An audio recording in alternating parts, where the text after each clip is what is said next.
From November 14th to 21st, we're inviting you to join us for a powerful trip to Ghana.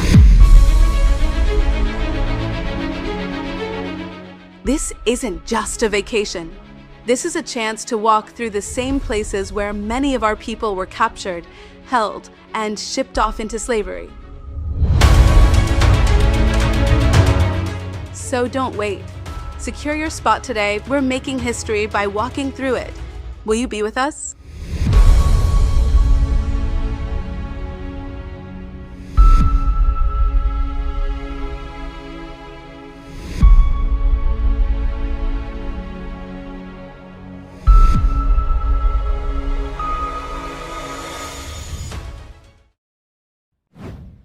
Peace, family. My name is Vicki Dillard for African Diaspora News Channel. Thank you so much for tuning in, family. I have, of course, been discussing the outrageousness of the hypocritical sympathy and empathy and prioritization that has gone out for those that have violated the law, criminals from other countries, over those of us who are responsible for the creation of these United States of America, that being us, foundational Black Americans. Now, there have been multiple statements that have been made from people, places, and things, we just gonna call it, to be kind. So I don't have to use other words on this here platform. Supporting and showing sympathy, saying that because of the ICE, so-called ICE raids, families are being separated. I even have a problem with this notion of ICE raids, because when they go to arrest Black people, they don't call them raids. Talk Black to me. Generally speaking, they don't call them raids. Every now and then they'll do something like that for something that's just, they doing it for spectacular purposes, or if it's some high profile politician or celebrity or something. But other than that, baby, they don't call regular arrests raids. So if you violated the law and you're considered to be a criminal, I'm not sure why we calling stuff raids. That's not true. I know exactly why we call it raids. They're using the word raids because they want to cause outrage, spark outrage in us, and to spark sympathy for other people. Anyway, in this so-called Black publication, News One, that has ties to Roland Martin and the Boulay types, at least they did in the past. This particular piece wasn't written by him. It says it's written by Dr. Stacy Patton. In here, well, first of all, the headline says, Dear Black folks, the protests against ICE are absolutely our fight too. Which this is crazy. Now, I'm going to keep talking about the outrageousness of this piece, because this represents the very problem with Black Americans that put other folks' issues ahead of ours. Now, I hope you've been watching my broadcast on this and me reminding you of what the great Dr. Claude Anderson revealed to us in his book, Powernomics.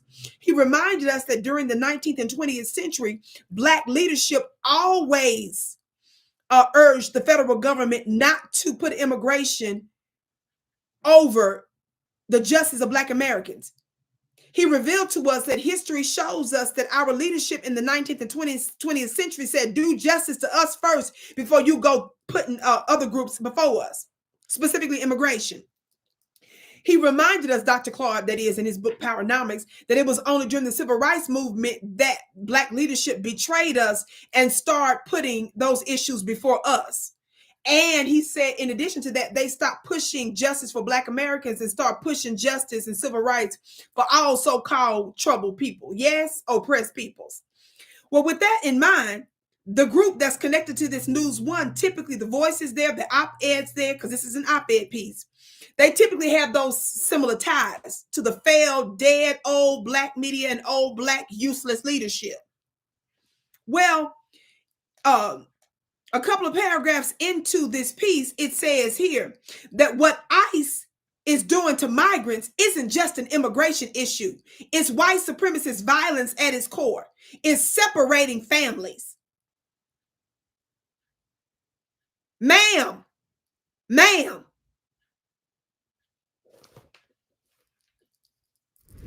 we know white supremacy is at work in all spheres of people activity, most especially against us, which is why your op-ed piece needs to be addressed to other groups. You need to say that because Black folks still don't have justice, because our families are still separated. And because some of you all that are out there that have platforms I'm sure you got a Keisha and a Ray Ray in your family that's locked up right now. And I bet you if they come across your articles and your little podcast talking about ICE and separating migrants, I'm sure they probably writing you right now, cussing you out, saying, can't you do a piece for me? Could you come see me? Could you write the judge for me, ma'am? Could you tell the public that we separated? Can we get some justice, some modicum of justice for Black folks before you go out here to my folks that violated the law? I'm sure Ray Ray and Keisha and them can give you stories about them being behind bars and them having to deal with some anti-Black, racist, other miscellaneous people groups out there, disrespecting them behind bars. How is it that we're giving everybody, these other groups, priority over us? How are you saying in your own little itty bitty minds that their family separation is more important than ours? If white supremacy is at work in this ICE issue, and I'm sure it is, it comes after us. Your whole issue, this whole piece about white supremacy and ICE, that's something you need to be telling the Hispanic communities, the other white communities that are illegal migrants, other people groups. You need to be telling them that white supremacy is at work against foundational Black Americans. And so to make sure they don't get caught up in it, help us first. Black family, tell me your thoughts about it below in the comment section. My name is Vicki Dillard, beloved. Be sure to connect with me. Join my email list at VickiPlanet.com so that you're directly notified. I've got a whole bunch of yummy things coming up. In addition, I'm live on African Diaspora News Channel Tuesday through Thursdays, 2 p.m. Eastern. So mark your calendars. And in addition to that, I give additional commentary on international